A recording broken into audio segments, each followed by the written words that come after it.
Good morning, good afternoon, wherever you are. It's Matt Coleman here, your host from Magnify World, speaking from our Los Angeles studio.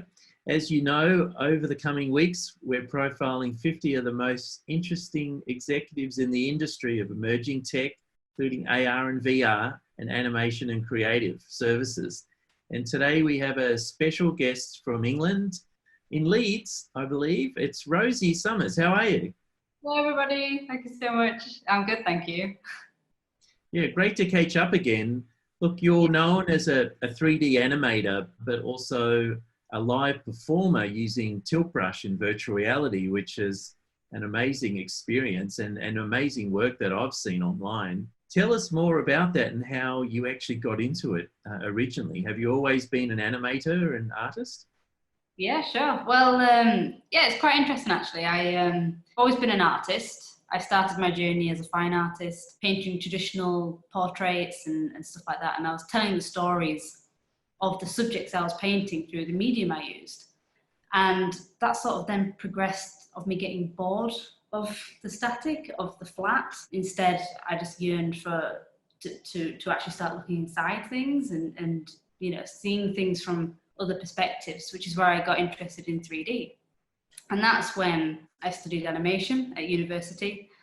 And it was through studying animation that I found VR as another medium to tell stories. So all I've been doing really throughout all my work from the very beginning is just finding new ways to tell stories. Originally, I was telling stories with paint and traditional medium. And then I started telling stories through motion, through animation. And then now I'm telling stories by actually putting people in the hearts of narratives using VR. And VR is, to me, that ultimate storytelling medium because, you know, you're inside the story, you're living the story from the inside out. You're being an active storyteller, you're a participant in the narrative almost. And that just fascinated me. And yeah, it was actually from watching a Google Cardboard demo experience that made me realize that. Literally just a little, I don't even remember how long it was, like 3-minute demo experience, just using my phone and a piece of cardboard. And I was transcended into this little animated world. And that was only just my phone and a cardboard. And I felt like I existed in this story. It was very powerful. And that's what sort of grew this magic in me. And I started to realize how powerful this medium can actually be. And then it was actually from watching Glenn Keane, a famous Disney animator, using virtual reality to bring his characters to life in a new dimension, which is what made me just go, right, I'm buying this. I need to buy this tech and start experimenting with it myself. And that's when my journey began.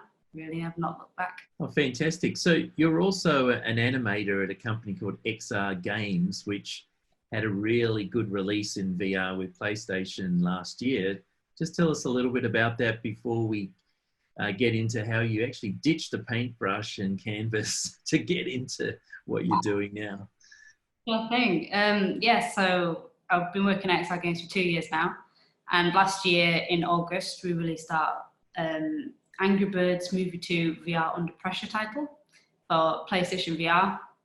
And it's a fantastic game because it sort of washes away the isolating aspect of VR, because quite often you're sitting with a headset sort of, you know, disconnected from other people that are around you. So what we did is we made like a co-op VR experience where one person is in a headset, but you work alongside people which have DualShock controllers to run a submarine. So with it being Angry Birds, it gets quite manic, quite chaotic, which makes it really fun, obviously. And yeah, so it's a super fun game on PlayStation VR.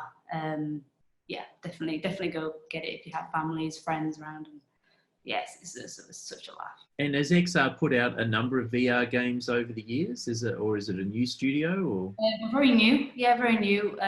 We did All Star Fruit Racing for Google Cardboard and on your mobile devices. And then, yeah, then we released Angry Birds. We're working on another exciting title at the minute, which I unfortunately can't disclose anything about. But it's a virtual reality title and it's going to be really good. Excellent. Well, I know the PlayStation, you know, model is, I believe, last I read, there's about 10% of the users who have a PlayStation Kit do have VR, and I'm sure that's growing since I read that probably about 9 months ago. So yeah, it's an exciting part of creation for you. So let's get back on how you actually ditched everything and you were basically a tilt brush live performer, and you've been performing in places all around the world from what I can see. But tell me, the viewers that haven't tried tilt brush, and that was one of my first experiences when I put on a headset, of course, I went straight to tilt brush because it seems to be the obvious and incredible experience. I was completely blown away 5 years ago, I think it was, 4 years ago even, when it came out. You know, what was your experience when you first saw it, and tell us a lot of the features around it? Yeah, even I still remember my first time in tilt brush, and that was in 2016. It was a very, very special moment because it did, for that moment, I felt like a magician, you know, because you've got this controller and you press this button, and the first brush that you meet in tilt brush is a light brush. So it honestly feels like magic as you're painting in the air and you're moving into it, moving around it. And that was the biggest thing for me, was the fact that you can move around your sketches and live inside your artwork. I could actually exist inside my paintings. And that concept to an artist is fantastic. It's revolutionary. Before I did any sort of VR artwork, I was mainly a portrait artist, but soon as I found virtual reality, I suddenly became an environment artist, which was really weird because I'd never wanted to do landscapes ever as a fine artist in paints and oils. I never wanted to do backgrounds and environments, but suddenly, because I was existing in this space, I wanted to make spaces around me. I wanted to paint some trees and lie under them, or make a beach and lie on it. You know, I wanted to create spaces which I could explore. And that was a very pivotal moment to me as an artist, that I suddenly became a world builder, which I never had been. And yeah, it's really, really, really exciting. It almost feels like working with clay, but without the mess and without the expenses, all the materials that you have to keep buying, and just the easy manipulation of it as well. Like if I had a clay sculpture the size of the pieces that I make in tilt brush, it'd be so heavy I couldn't move it around. But with tilt brush, you still have that tactility to your work, which you sort of lose when you work on like graphics tablets and stuff like that. You don't feel as connected because you're painting on this flat surface and then stuff's happening on a flat screen. You're not actually feel like you hold it, and you don't feel like you're carving it and working away at it bit by bit. And that was what I loved. I regained that tactility to my digital work, which I felt I'd lost from becoming a 3D artist and stuff like that. You're just clicking away on a mouse, you know. It does feel very disconnected. And then all of a sudden, just to reach through the screen and then start moving things with my hands instead again, it's it's revolutionary. It really is. And tilt brush itself has grown as a tool, and from 2016, what I remember was there's quite a limited amount of brushes and options, but now there's even a camera path tool. You can even set your own path through your work and make like a little mini film, which is absolutely amazing. And yeah, there's a whole variety of brushes now where you can really bring your imaginative ideas to life exactly how you envisage them. You've got thick brushes, you've got thin brushes, you've got ones that replicate oil paints, a whole variety of textures. You can select your work, move it around, group things now, and even lighting. You can even add your own lighting tools as well, which is fantastic for just adding some atmosphere, some mood, and even quickly just recoloring things and completely changing the way you envisage your scene just in an instant. It's a revolutionary tool and a medium.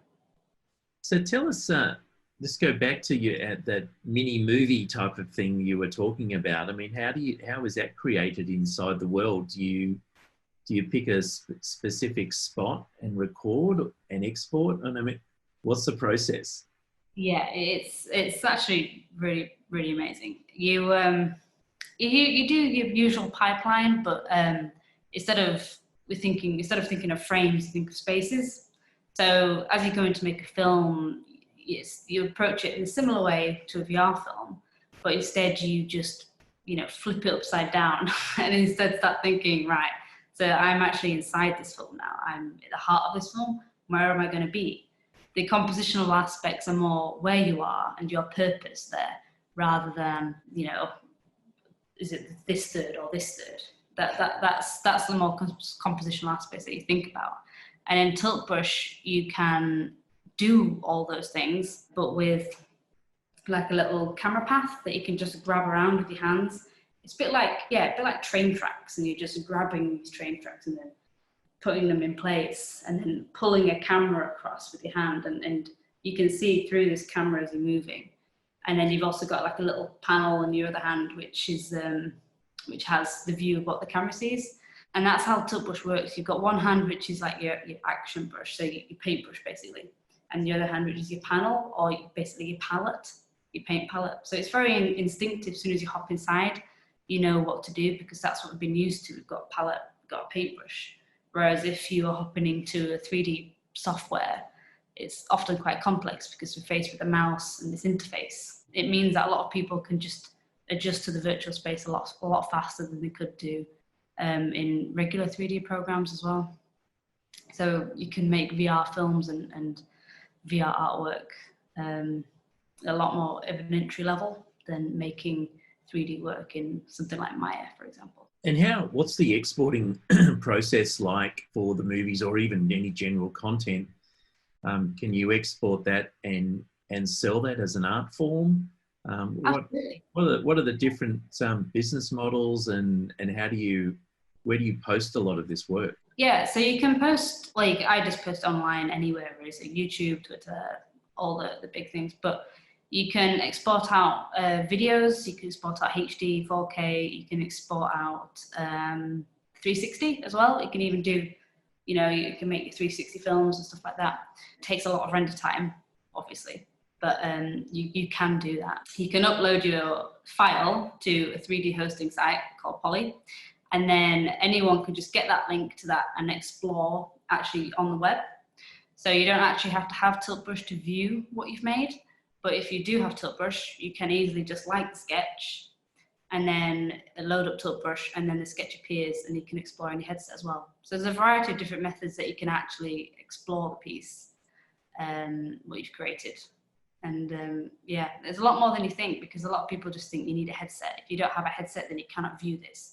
But no, it's completely false. You can explore even if you don't have a headset. I mean, there's been an explosion with virtual concerts and virtual currency. There's cryptocurrency with blockchain. We're speaking with someone that's developing an Adobe formatted 3D world that he's selling online, like CryptoKitties as an example. Have you seen many other interesting business models with creative artists selling their work online? Yes, I've actually been doing some myself. I've been getting into the crypto art scene. It's really is a big rabbit hole. It's fascinating. It's really exciting space. So I've been creating a lot of like what we were talking about earlier, like films through my work, and then even 3D models as well, because you can export out just a model itself. Rather than it actually being hosted online, you can just export like an FBX file or an OBJ, and then you can sell those to people. You can mint them in cryptocurrency, and get them in the hands of collectors. Yeah, that's amazing, because I know CryptoKitties was selling their limited edition designs for tens of thousands of dollars, right? Some of the collectors. That's how exciting it is, yeah. Yeah, and now I've seen they're going into sports. Actually, they've got a new release coming out with the NBA with using a similar type of concept, but it's a never-ending world out there. What are your thoughts on all the virtual concerts that are happening with Travis Scott and it's so exciting, and Fortnite and all that sort of stuff? I mean, how can you get involved in any of those online forums and concerts and things like that with your absolutely work? It's so exciting, because I usually just suffer from major FOMO. I just miss out on so many things because I'm here in England, and then America's getting all these amazing events. So I've always been a bit like, oh, but with these virtual events now, I can actually have the opportunity to attend some of these events I could never have done previously.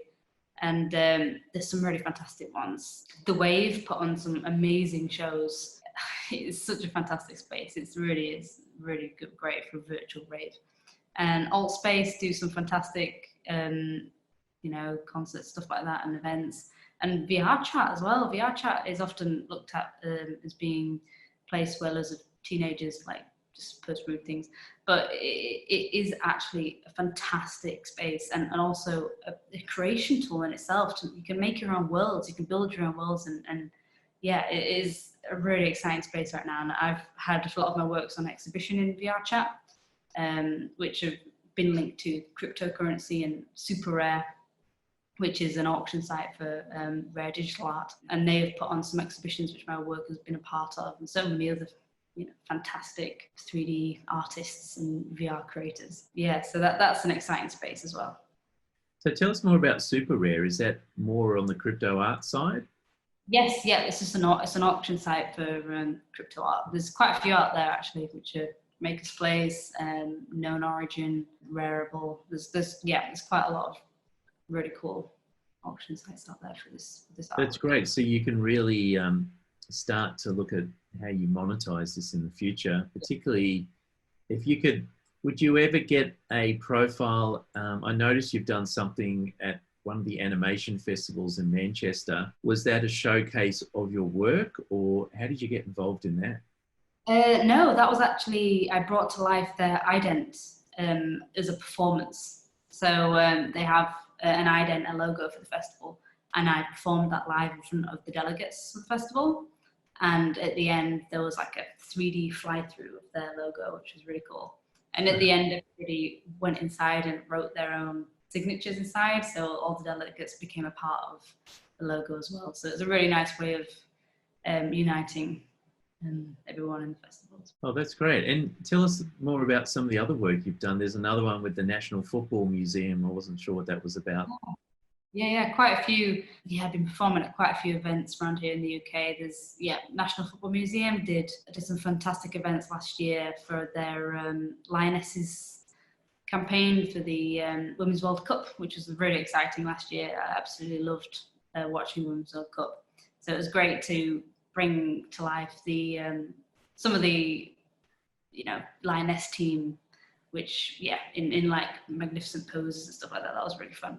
That was a performance. That was live painted, and I've done a couple performances for YouTube Space down in London for Google, which was one of them was for International Women's Day, where I brought to life Frida Kahlo in front of the event, people at the event, which was lovely because Frida does have a strong connection. I have a strong connection to Frida just because I just really relate to her. I think she's so inspiring woman. So it was an honour to paint her live and perform in front of everybody.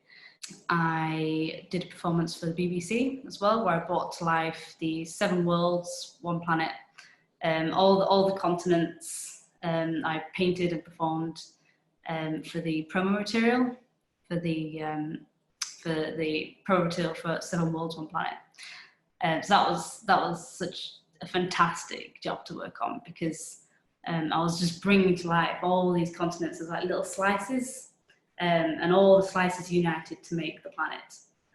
And each one had their own like little color palettes and personalities, and it was just so fantastic to work on that. And how long does it take you to do this? I mean, because you're a portrait painter, you were saying earlier on. I mean, you're animating logos, you're animating worlds, you're animating anything basically, because you can. I know that's a long leading question about how long it takes, but does it take similar time to a real painter from your earlier days, or do you have so many more options with this that it could be never ending, I would imagine? Yeah, it's a lot faster because you have a lot more control than paints, because you don't have to sit and mix and stuff like that. You have a lot of control and editability, which speeds up the process a lot. But yeah, I do find it a lot faster. I do find it a lot faster because a lot of the time, especially with 3D software and stuff like that, a lot of the limits for how fast you are is often understanding an interface as well. So a lot of the time the interface slows you down, but for just being able to reach in and grab and move things, it makes the process a lot faster. And also just iterations and enlarging the world and having a look around, and it speeds up the process massively. And it's become an important part of my workflow as well, because sometimes from concept to final piece, things might differ along the way as I try to translate from 2D paper to basically 3D screen. And that's where I found VR as a perfect middle ground, because you can envisage your 2D concept in 3D space before taking onto a 3D software, and then that's when you actually create your final versions. So that's also where I found VR super helpful. It's just that VizDev, the visual concepting. Oh, fantastic! And I mean, what's the process of getting this new world created? I mean, do you draw, what inspiration do you actually draw from, like from previous work? A lot of my inspiration nowadays. We wanted to talk about body movement as well, right? Yeah. As a part of, I just wanted you to explain what that dancing kind of movement that you use in your creation process. I mean, how does that all come together as one? Yeah. Well, a lot of my inspiration is nature and organic forms, space and stuff like that. So that lands itself perfectly with performing, because performing is very organic. You're using your body to create the paint. The way you move dictates what your paint stroke will look like, which is a magnificent concept, really, that you can paint with your physical movements. And this lends itself really interesting with performances, because sometimes I'd often time the music to what I was painting, and the music would influence what I would paint, because if the beat was dropping or something, then the language of my movements would change dramatically with the music. So it's often becomes a bit like VJing as well. It's sort of timing yourself with the music, which makes for some really interesting performances. Fantastic. Yeah, no, the videos that you have on your YouTube channel showcase what we're talking about. You can give that a shout out at the end of the program. And we should insert some definite moves on how you actually create this. It's amazing. Let's just talk about the future of where this is all going. Do you think there's room to put this in education? And art is very much part of education these days as well, of course, traditional. But have you seen any universities or colleges or high schools introduce something like this in their curriculums? Yeah, quite a few universities have contacted me to come do a talk about virtual reality, because they're interested in getting involved in it and would like their students to become passionate about it to then bring it into the course. So I'm always really excited about doing stuff like that and just bringing that passion to universities and students, so they can hopefully then start thinking, actually VR is an amazing tool that I could use as well. And I don't have to be super technical to know how to use it. I could be an artist and I can also create worlds as well. I don't have to know code, which is, a lot of people do think there's that barrier there, but it's a lie. You can do VR and not be a technical coder or a dev, because I'm certainly not. Yeah, so I do really see potential with it coming into the education sector, and children being taken to places which they couldn't really go to, and learning about them, and actually being present in certain spaces that they're being educated about. So like they could create the pyramids and then go and explore inside them and actually paint things that they'd be inside the pyramids. And it's that active learning which really stimulates kids' brains and really would help with educating, because VR is a very stimulating tool, with the immersion, you've been situated inside the world. I do often, well, not often, but sometimes I've gone to bed, had a dream, and dreamt about what I was creating in VR, because things do stick with you, like they are memories sometimes, because of how stimulating it feels. Oh, that's a classic, actually. But I know your mind just must wander, I can tell you, because it's such an incredible experience. And tell us, where do you think tilt brush is going to go in the future, in future generations? You've got, what sort of headsets are you using, and technology and laptops, and you know, there's the Quest 2 coming out. You've got the Reverb G2 coming out by HP. You've got all sorts of new releases, and then you've got smart glasses. We may get an announcement from Apple soon about exactly what they're up to. I mean, you know, where do you see all this going?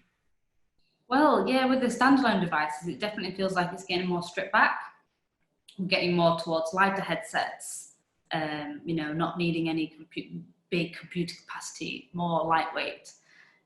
So maybe, yeah, I see tilt brush going that way as well, having like a really stripped back version where you can paint in just, yeah, like basically like glasses. But it still can be VR, it can be AR, painting in AR as well, which would be amazing. I'd love to paint with my hands. I know there's lots of Quest hand tracking apps and stuff coming out now, which is great because with the Quest you can track your hands. And I'd love to be able to paint with my fingers, just by using subtle gestures in the air, in AR and you know, even VR. That would be amazing. Yeah, I'd love to see more collaborative experiences as well. I'd love to see a development which allows me to paint with someone else in tilt brush. You know, that collaboration sort of thing. That'd be really, really cool. I'd love to see some of that. Oh, fantastic. And any more final thoughts on VR and AR before we leave? I wanted you also to give a shout out to your YouTube channel, or where people can find you online as well. And then we can wrap it up. Yeah, sure. Well, I think the future is really, really bright. Now with more and more things turning virtual, I see like a big desire for things like this to you know, to start growing even more, and we just start exploring the way we can tell stories in another dimension. And yeah, you can get me on YouTube at if you just Google VR Rosie, it'll come up, and then my channel is VR Rosie. And yeah, Twitter VR_Rosie, Instagram VR_Rosie, and then with another underscore on the end. And yeah, that's me really. RosieSummers.com as well if you want to catch me, send me something online on my website. And when's your next piece of work coming out, just to finish up? Well, I have something exciting coming next month, which is going to be my first ever mixed reality performance, which is going to be me situated inside my artwork for the first time, performing live, which is going to be fun. Yes, I can't explain anything more about that just yet, but it's exciting. Just stay tuned for more. Fantastic, Rosie. It's been a real pleasure, and you know, congratulations on all your work with tilt brush. It's I've been really impressed and watched all your videos, and it looks like an amazing future for you in this area of AR and VR. So well done there. Yeah, thanks very much for joining us from Leeds, and we shall see you soon.